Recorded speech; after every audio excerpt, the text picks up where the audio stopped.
Evening, everyone, and welcome to the October 26th School Board's meeting of the Boyertown Area School District. I call this meeting to order. Can we do a roll call, please?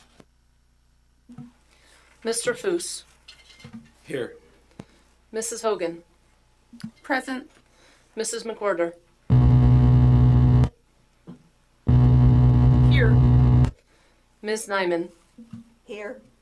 Mr. Updegrove. Here. Mr. Brophy. Here. Ms. Denon. Here. Ms. Deeroff. Present. Mr. Hemingway. Here.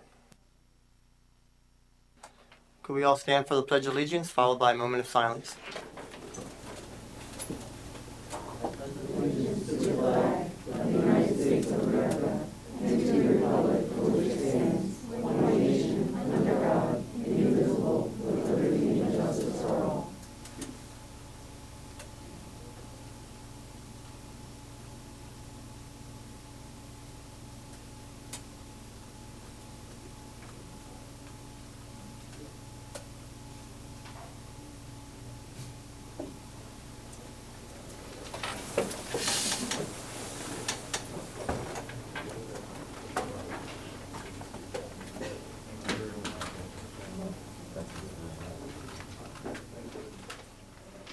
Okay, again, good evening, everyone.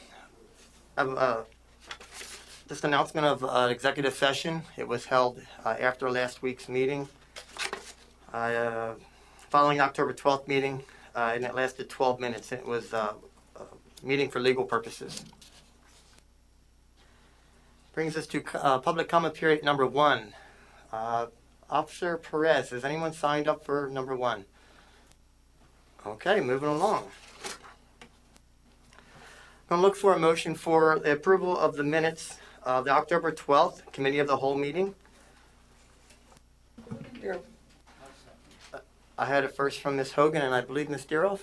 Second. Any questions, comments? If not, we'll move right to a vote. Mr. Foose. Yes. Mrs. Hogan. Yes. Mrs. McWhorter. Yes. Ms. Nyman. Yes. Mr. Updegrove. Yes. Mr. Brophy. Yes. Ms. Denon. Yes. Ms. Deeroff. Yes. Mr. Hemingway. Yes. Next, Ms. Torsha, if we could do, you have some students to showcase. All right, tonight we are pleased to celebrate 2 members of the class of 2022. Congratulations to Elena George. Elena was selected by Mr. Thomas Starano, art teacher at Boyertown Area Senior High School. This is what he had to say about Elena. That Elena has had to overcome both emotional and physical challenges during her time at BASH. And over the shutdown, Elena immersed herself in her art and became a prolific producer. She took it upon herself to build a portfolio and seek out guidance from art schools. In class, she is the first to help and is consistently the energy in the room. Her resiliency and her desire to support others make her an awesome addition to any classroom. She is a great student and an even better person. Congratulations to Ryan Maloney. Mrs. Stacy Ellickson, ELA teacher at BASH, nominated Ryan and had this to say about him. Ryan Maloney is a polite, kind, and dedicated student. I've had the pleasure to get to know Ryan in my Period 5 class, especially through a recent identity-based presentation. Ryan shared a special message of acceptance and kindness to the class that was exceptionally well planned and executed. I've witnessed genuine acts of kindness and friendship. Ryan is also involved in baseball and his family-operated gym. His moral values make him an excellent Senior Spotlight recipient. Congratulations to both of you and enjoy your senior year. That completes my Senior Spotlight. Next we have our student representative report. Mr. Foose, would you like to do the formal introduction again? So we have Sarah and Olivia, and they're going to tell us about their first leadership meeting that they had and give us a report out on that. And they said that they look forward to their next couple. All right, good evening, everyone. Thank you very much for your time and attention. Olivia and I are eager to share some exciting news. Last Monday, Olivia and I hosted our first student leader luncheon with Dr. Foley. This month, Olivia and I are focused on COVID safety and student experience, and this report we would love to share the conversations that we had. To begin, we focused on how the students deal with the increased amount of students in the building compared to last year. The students said that they did not feel uncomfortable with the increased number of students and enjoyed seeing their friends and families. Next, we focus on the improvement students able to make them improve their experiences here. Overall, the students had a positive attitude towards religious protocols and the enforcement of mask wearing. A student did say that they were more comfortable with using hand sanitizer with employees and related cafeterias. Overall, I want to regard the school and the school board members for the precautions and implementation standing each and every day for students. Moving forward, we focus on students' mental health during the changes of the school year. While many students in the group expressed they believe the adjustment back to school was initially difficult because of teachers' higher expectations compared to last year, they enjoyed returning to the building. Students are enjoying interactive classrooms again, school activities, and the ability to see and interact with their friends. Overall, Olivia and I are pleased with our first student leader luncheon and look forward to the next one occurring in November, where we will share more information directly from the student body. Next, Sarah and I would like to take some time to highlight student achievement. Congratulations to Grace Burnworth for surpassing 1,000 assists on the transformative end of the year. Also, congratulations to Adrienne and Rose team for surpassing the monumental achievement of 1,000 points. In addition, we would like to thank student council for hosting a wonderful homecoming parade, pep rally, and football game. Also, congratulations to you as you and August Sport Week, a homecoming planning team. Looking forward, the Powder Club game will return November 1st. If you are interested in watching our senior girls, senior and junior girls face off, we look forward to highlighting our students. In addition, I would like to take a second to congratulate the girls volleyball team for winning the PAC championship. We look forward to seeing our teams compete in district competitions in the near future. As always, thank you for your time and attention tonight. Olivia and I are eager and excited to continue being a part of this wonderful board and giving the student body's opinions on important school matters. Sarah and Olivia, thank you both for being here and for that report. Thank you. So I understand assists and kills. Does that mean both girls are on the volleyball team or is okay? So I wanted to make sure. I wasn't sure if one was assisting goals or assisting with the kills. So I wanted to make sure that we were recognizing girls from the volleyball team. Thank you. And perfect. And then my other follow-up question to you is that I know on Thursday that the volleyball team plays as well. Share that information. Do you have that? Do you know, or Dr. Foley, maybe you can chime in. I know that the girls open up for their next level of play this Thursday, I believe. I don't know who they're playing. I can't remember that, but I do know the girls' field hockey team actually won last night too, so they play tomorrow night. Okay. Yeah. So we have a lot going on, and then soccer's coming up on Thursday as well. All the Yep. district competitions are kicking off. So I know the boys soccer game is going to be on Thursday night as well in our stadium as well. So, all right. Well, thank you very much. Yeah, of course. Thanks, guys. Okay, moving along with our order. I have no report. Any finance reports at this time? There are no finance reports this evening, but we will present finance reports at our next meeting. A preliminary update on our charter school enrollment numbers. At the end of last fiscal year, we ended at 384 students. We are currently at an enrollment of 271 students in external cyber charter schools. This could be a very fluid enrollment number, as we know the pandemic sometimes creates drastic changes in our enrollment. But as we sit today, we are about over 100 students under what we had budgeted for, so that puts us on a positive track towards meeting our budget goals. However, again, I just want to caution that these enrollment numbers can fluctuate greatly throughout the year, and we will continue to give board updates on that. As far as all our grant reporting, the grants department of our Office of Teaching and Learning has submitted all federal grant applications, including our applications for ESSER 2 and ARP ESSER 3 funds. So we expect to receive federal funding as we had budgeted. And we will have more finance information at the next meeting. Can we just move right into the Secretary's report? No report this evening. Mr. Soltenic. I also have no report. Brings us to Ms. Torsia, Superintendent's report.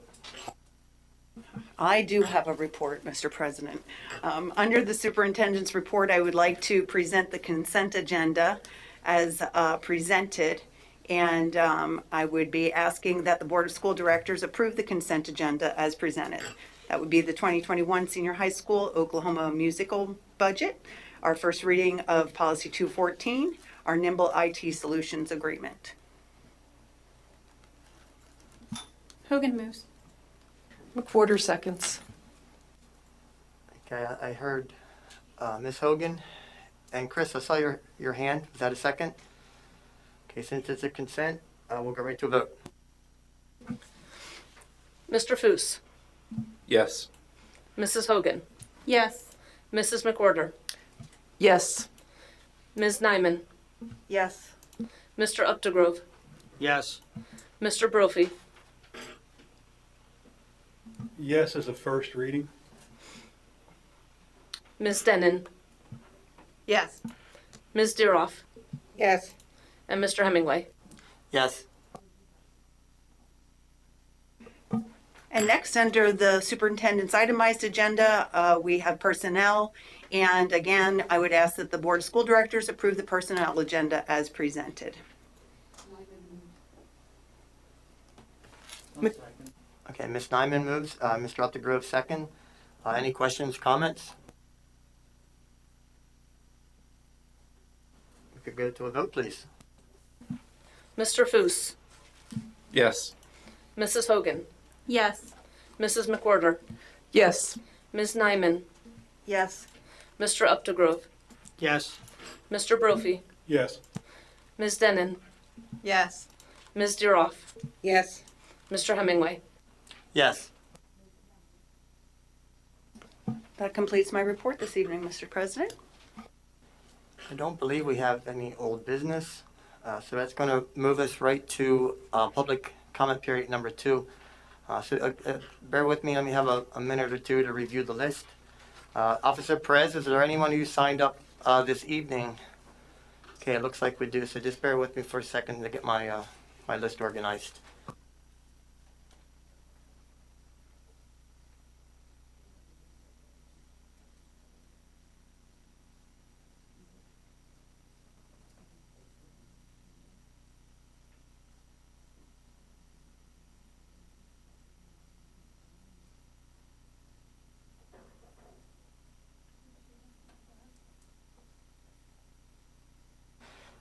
Okay, I'm going to name 3 names. We're going to do, again, baseball style.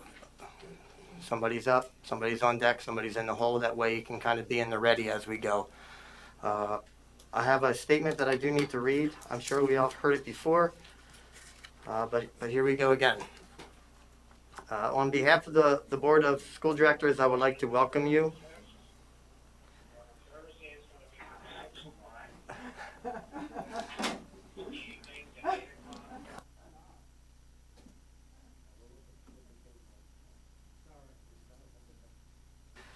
Okay, we'll do it again. On behalf of the Board of School Directors, I'd like to welcome you all to this meeting.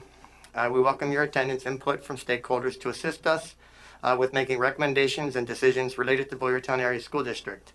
The procedures and rules for public participation are detailed in BASD Board Policy 006. This document is available at the meeting and also on the BASD website. Participants properly registered on the sign-up sheet will be recognized by myself. Now, public comment period number 2 is for those persons wishing to discuss an item not appearing in the evening's agenda. Participants must preface their comments by the announcement of their name, address, and group affiliation if that is appropriate. No participant may address or question board members individually, administrative team members individually, school employees, or members of the public individually. Note that we value and will not compromise the privacy of our students and staff. Please see us outside the realm of a public meeting if you have a concern about an individual staff member or student. If your public comment includes a question, Ms. Torsia or a member of her staff will be in contact with you to confirm your question and provide you the information. Comments are limited to 3 minutes and comment periods are limited to 30 minutes. Finally, note that we do record our board meetings and we post them on YouTube with a link to our website. We request that if you do wish to take pictures or record the meeting yourself, or do so in a non-disruptive and discreet manner, and use your materials respectfully and responsible.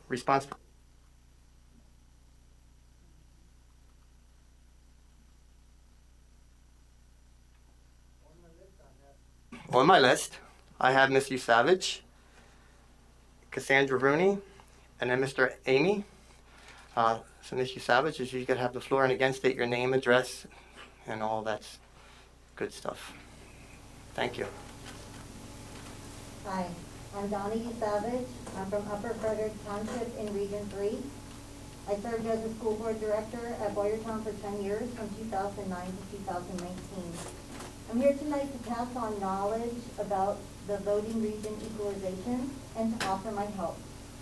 Because Boyertown Area School District has regions, as about 1/3 of the districts in Pennsylvania do, thank you.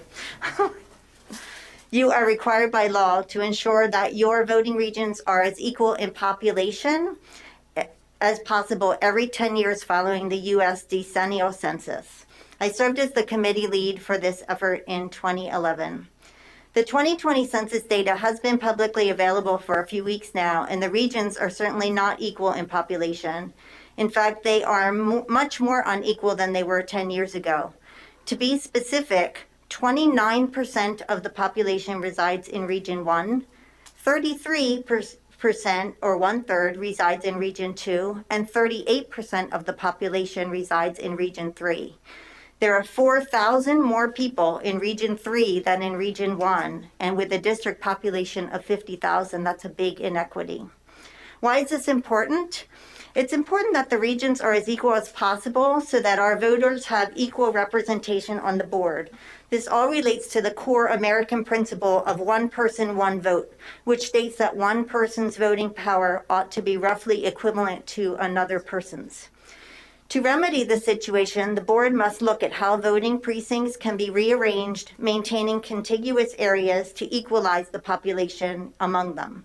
The most straightforward solution would be to move a Region 3 voting precinct of approximately 2,000 people that happens to adjoin Region 1 into Region 1, and it so happens that there is one, which would result in a nearly perfect split across the regions.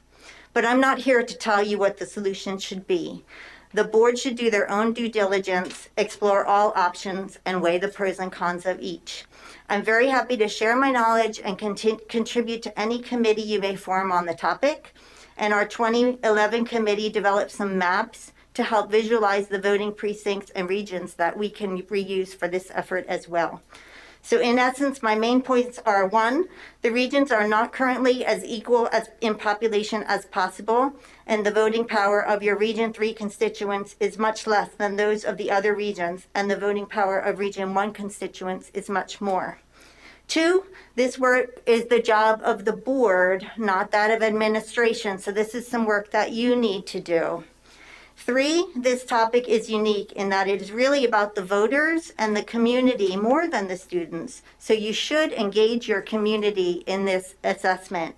And 4, I'm here to help. I look forward to the opportunity to work with the board on the issue, and I thank you for giving me the time to speak this evening. Next, we will have Cassandra Rooney, then Mr. Amy, then Mr. Larkin.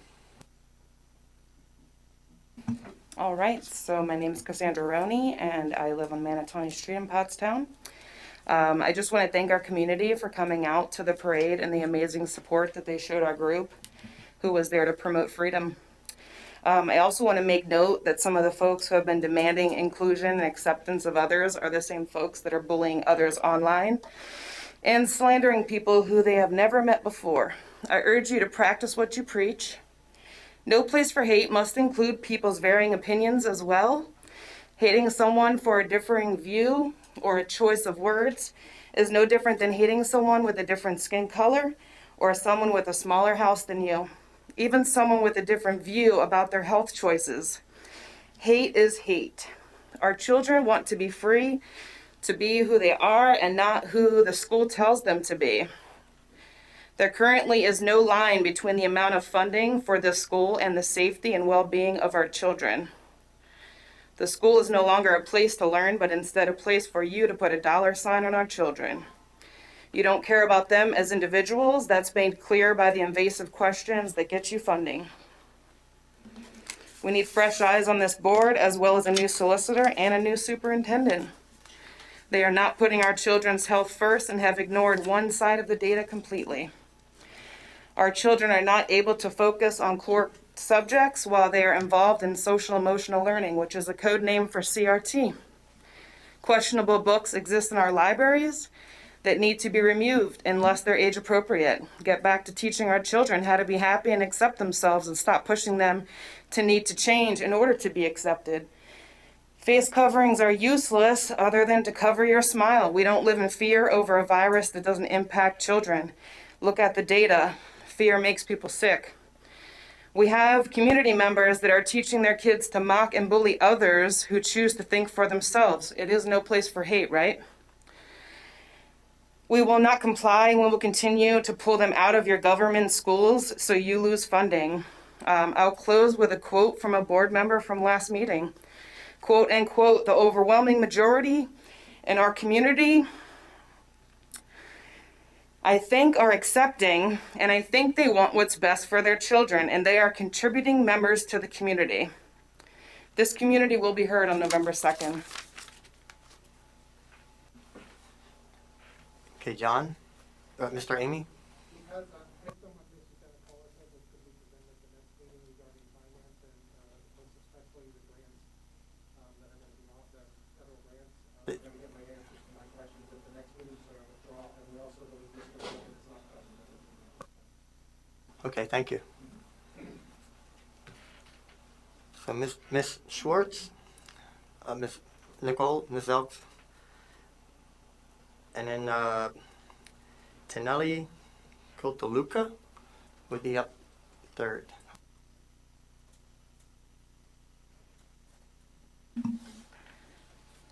Good evening, Board and Administration. I come tonight, I'm going to speak about the events that happened the evening to the morning of October 5th and October 6th. The No Place for Hate mural was vandalized during that time period. The mural was created in partnership between the community and the school district over 10 years ago to express the commitment to the unity and respect embraced by our founding patriots that promised life, liberty, and the pursuit of happiness as an unalienable right for all.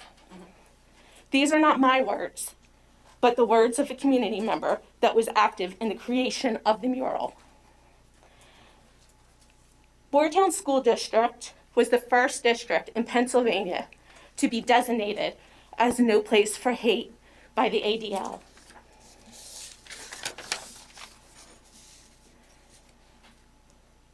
So I'm asking why the board and the district has not come out with a statement about the hateful vandalism of Boyertown's beloved mural.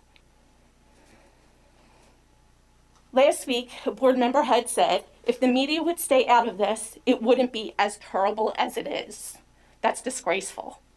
It was terrible. That's it. I also want to mention, with the help of both the news media and social media, the community came together and raised over $18,000 to help repair the mural and hopes to create more in the community. So I call upon board members and community members to continue to donate to restore the mural and create more murals in our area with the same themes. I know that it was said that hate is hate, and hate is hate, but there are different types of hate. It's much different being hated for your actual being, the person you are, than being hated for something you said or did. I know that this is no place for hate, but that doesn't mean that we don't speak out against this hate in the community. By not speaking out, we're doing a disservice to the No Place for Hate. It does need to be pointed out. It does need to be mentioned. And anybody who says it doesn't, they're wrong. We're a good community, most of us. Don't get me wrong. There are a few people that live in our community that have hate in hearts. But most of us are good, and we come together when needed, as shown by the money we raise to help repair and create the mural. So I hope that the board and the school district will come out with a statement condemning the destruction and the hateful destruction of the mural. Thank you. Is Ms. Schwartz here?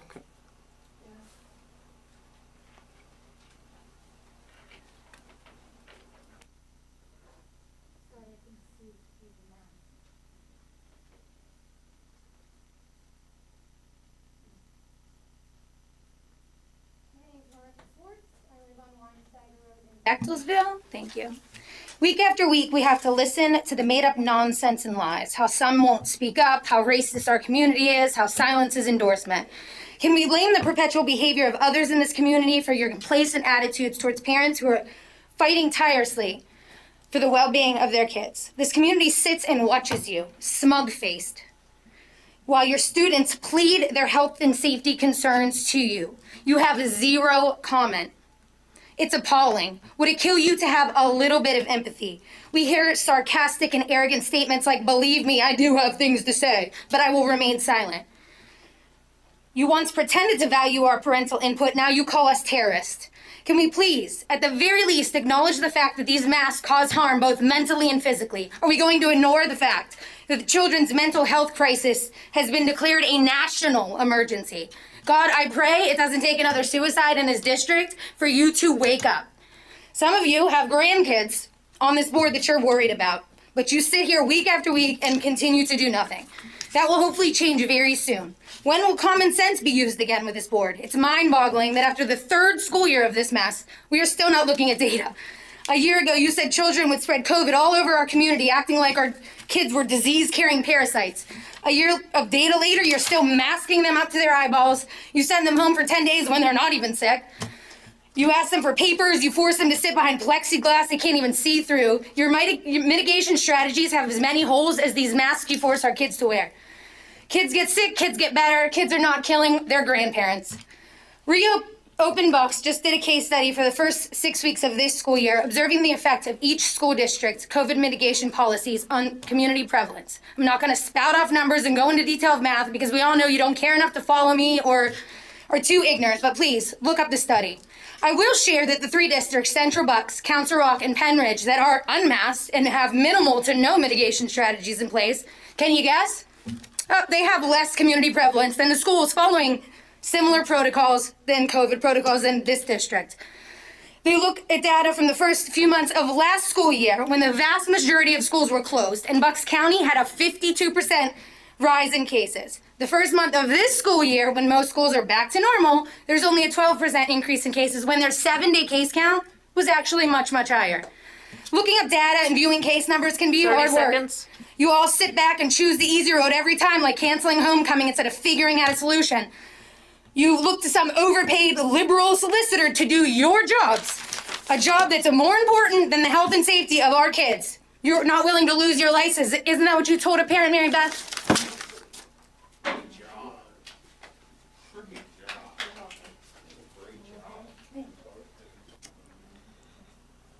Ms.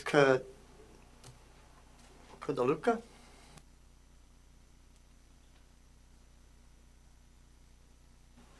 Then Ms. Furman, you're next. Hi, my name is Tennille Katolka. I live at 32 Dockwell Drive in Bartow. My husband and I have 3 small children that attend Washington Elementary School tonight, and I'm here to advocate for mask choice for them.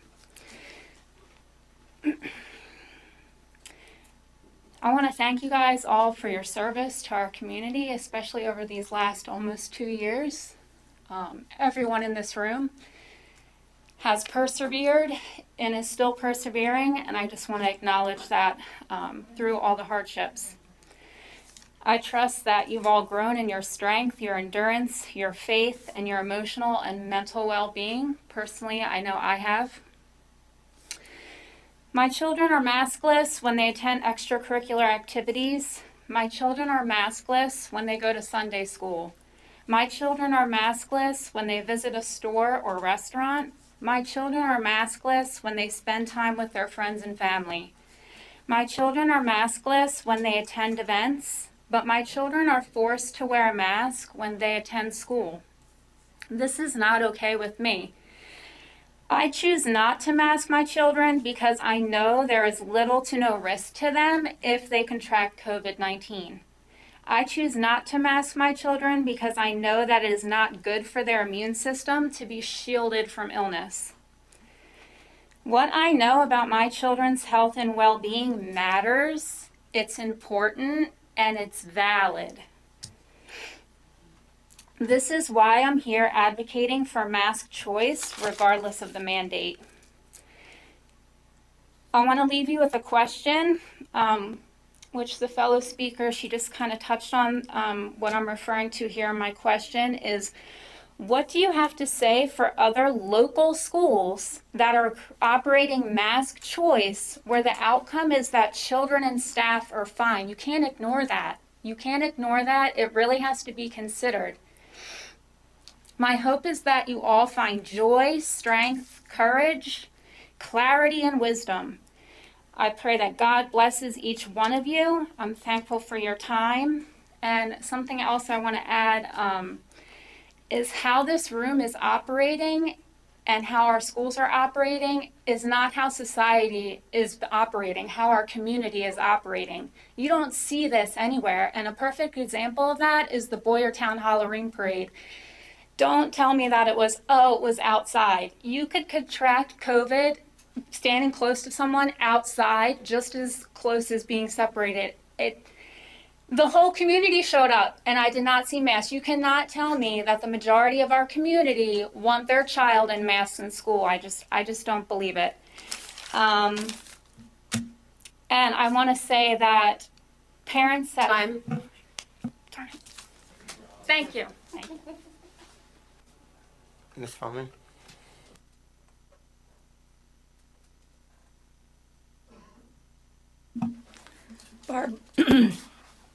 Barb Furman, Garrett Lane in Gilbertsville.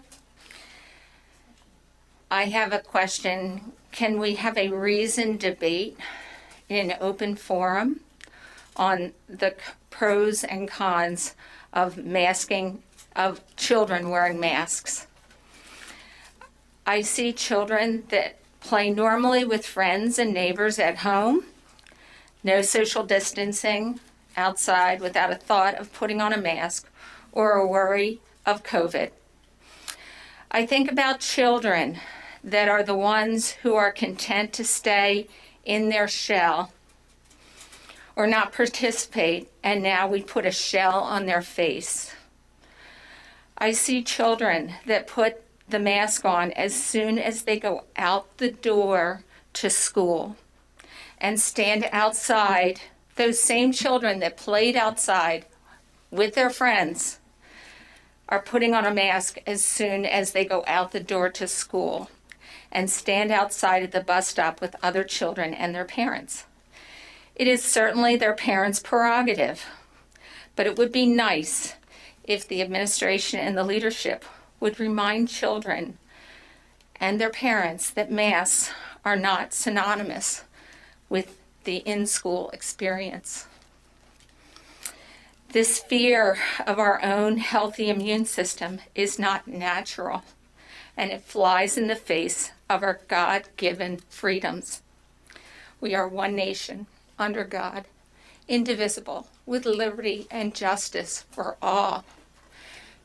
And we need to remember that. And as a public educator, it breaks my heart that we have not figured this out sooner.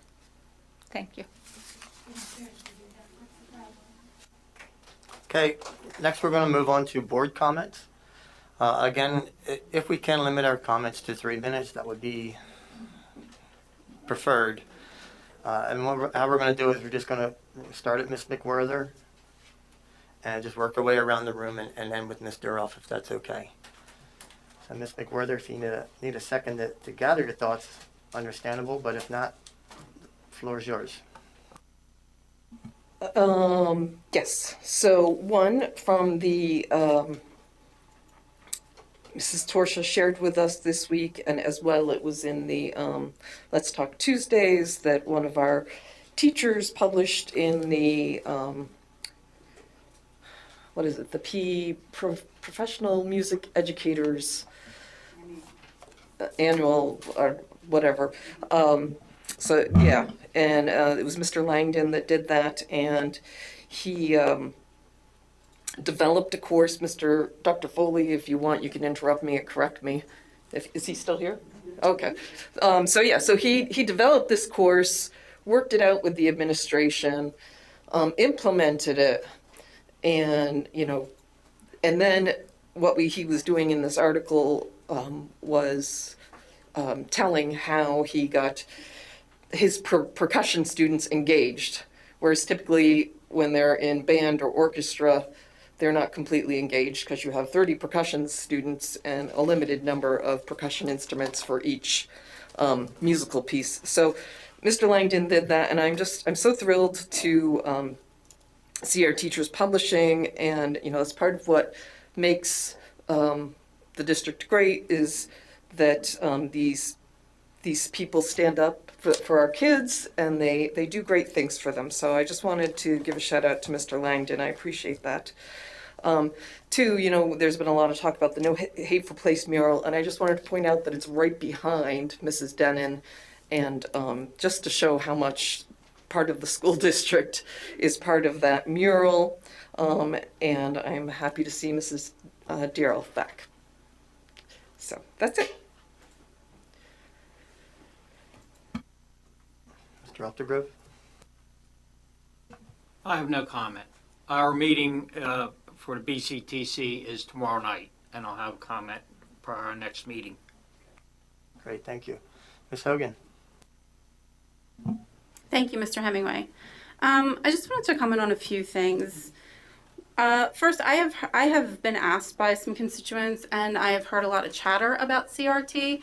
I just wanted to clarify that CRT is a theory that is taught in law schools and in sociology courses at the college level. Social and emotional learning, also known as SEL, is not CRT. It has nothing to do with it. Actually, social and emotional learning is really helping prepare our students for the future in which they will need skills, softer skills. I know Mike uses another name for them, but I can't remember. Impact, I think he calls them impact skills. So those two things are very different. CRT is not taught in our schools. That is a fearmonger approach that has been passed around a lot. It's really inappropriate, and I hope that people will do their research before repeating that. Also, I wanted to make comment. I heard it said that masks cause harm both mentally and physically, and yet it would seem that our high school students actually are feeling comfortable in their masks, and their complaint was that there wasn't enough use of hand sanitizer. So I would say that would seem to be counter intuitive to what our students are reporting. Also, I wanted to make it clear that I think hate is unacceptable in all of its forms. It doesn't matter how it comes, it is completely and totally unacceptable. This community in the last 2 months has seen several acts of vandalism, and I would call them hate-fueled vandalism.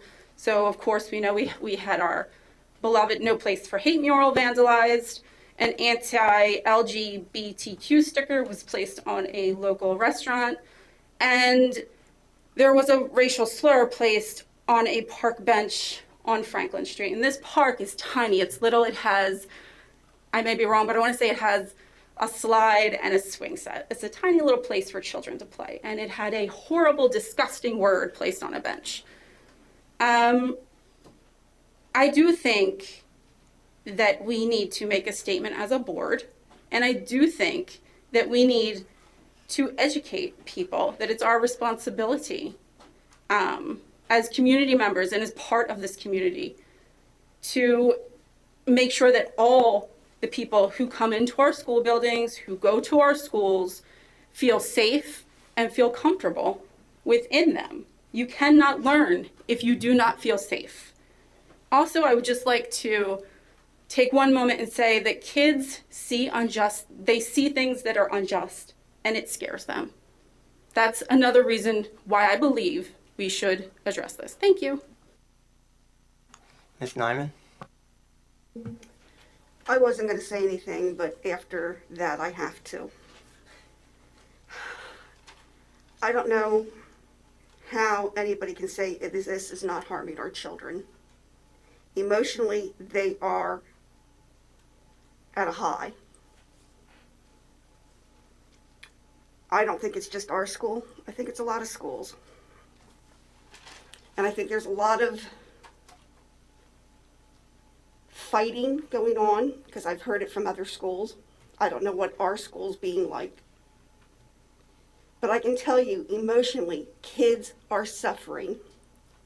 And if we lose one child because of emotional problems, that's one child too many.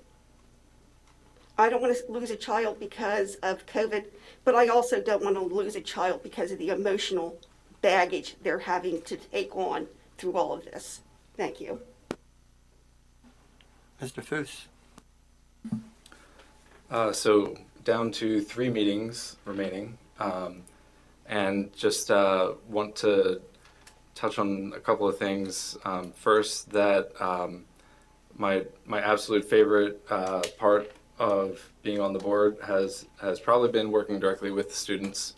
I've served as the liaison with the student reps for a couple different iterations now, and it's been a wonderful experience. They're incredibly bright and driven, and I really appreciate their contributions. I've also really enjoyed working with several different administrations and with our teaching staff, which brings me to I have 3 meetings left. This is the last meeting where the new board, whoever is replacing the outgoing board members, will be determined. So there is an election on November 2nd, and I hope everyone gets out to vote. It's very important to vote in these local elections.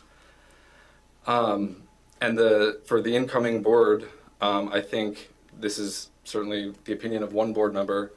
I believe that the 3 most important issues that the incoming board will face are within their 4-year term, identifying the next superintendent. Well, I think Ms. Torsha has been doing an excellent job. It is very likely that the next board will be considering within that 4-year time how to take the next step. The budget each year, it is a document that lists our priorities and what we want to fund, how we want to go about funding it, and the goals for our future. I think most candidates I've seen seem to speak to the budget in the same way, that they want to use taxpayer money efficiently and effectively. And I would encourage people to ask candidates directly what they mean by that. What are their priorities? What do they want to fund? Not just kind of those easy catchphrases. And then the third and final one is collective bargaining. There will be another teacher's contract within the 4-year term of the incoming board, and I think that will be an incredibly important negotiation. And I think our teachers are doing an excellent job, but obviously that's always something that puts an incredible strain on our budget. So those are 3 very important things that I think should be evaluated when considering who to support come November 2nd. Thank you. Ms. Denon? Oops, thank you. I just wanted to say that I have enjoyed reading Let's Talk Tuesdays, and especially this week I loved reading about the internships and the presentations that the students had to do on October, I think it was 15th. The board, when I got on it, I think it was 8 years ago, and even prior to that, we as an administration and a school board worked really hard to try to have students be more prepared for careers and what they want to do, and budgeting and finances and those kind of real world experiences that they have, that they were going to experience after they graduated, whether or not they went to college or military or trade school or just decided to go and work. We wanted them to be prepared, and we wanted them to have an opportunity while in high school to look at those different opportunities. So I love that we have that program. I think it was super helpful. When my kids went through it, they were one of the first classes, I think, and it actually was good because one of them said, well, I'm certainly not doing this. So it was it's a really great experience, whether it helps you pick your career or not. So I just wanted to say that I think that's been a really positive thing that the board and the administration have worked together to do, and the high school as well, with the leadership at the high school. So one other comment, I just Mr. Aftergrove, you're not listening to me? Are you looking at your social media?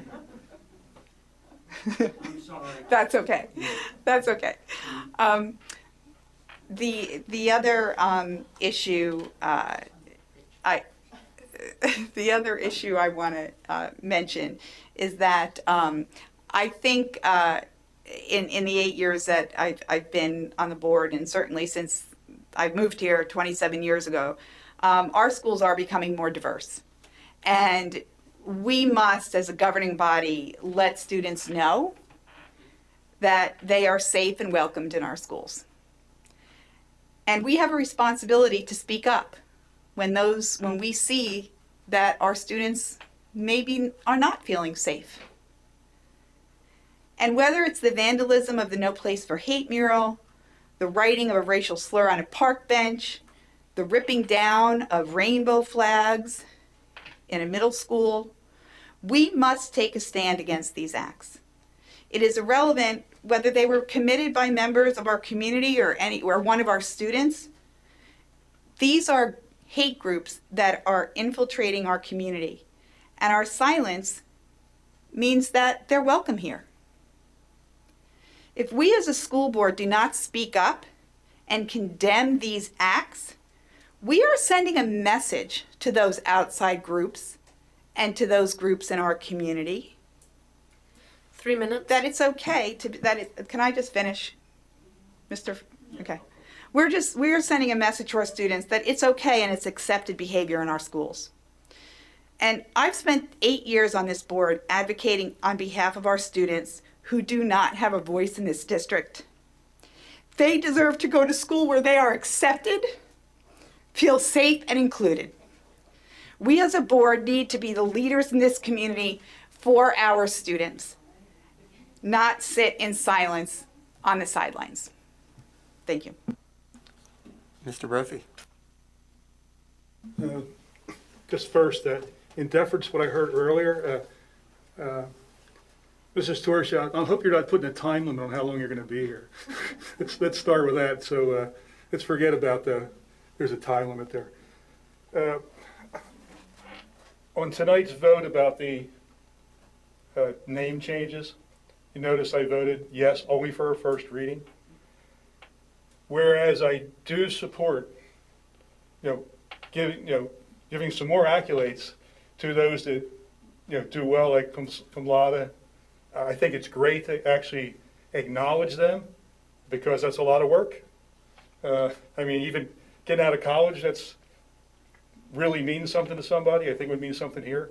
However, I also believe that number 1 and number 2 need also that special recognition because that's a lot of work to get there. And the fact that you have to go to 16 decimal places to get that number 1 and number 2, that's what competition's about. That's what they're going to face when they leave school and go out into the working world. I don't want to stifle that and say, you only have to do good enough to get to here. I think we want to tell them they want to excel and get to the very top. Because that's what competition's about. Now, that doesn't mean you put the deference to everything else. And if there are some issues around that, which I heard there were, then we address those issues. We don't address taking it away. So that's why a vote for yes for first reading, but I would like to see more commentary and more discussion on that before we actually go through the final steps of that. Thank you. Ms. Deeroff. I think tonight I will have no comment because we had enough political speeches made already tonight. Thank you. No comment. Announcements?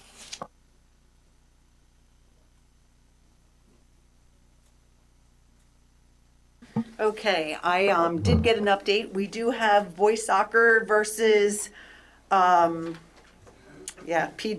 at 7 Thursday at home. PW. Thank you. Plymouth White Marsh.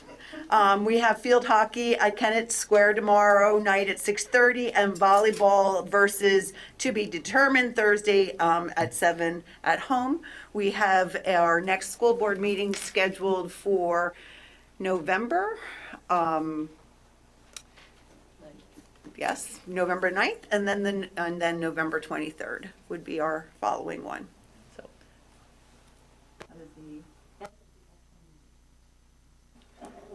Okay, thank you, everyone. Oh, Ms. Nyman, are you just making a motion to adjourn? Ms. Nyman's motion to adjourn, Ms. McWhorter, second. This meeting is adjourned. Thank you, everyone. Be safe getting home.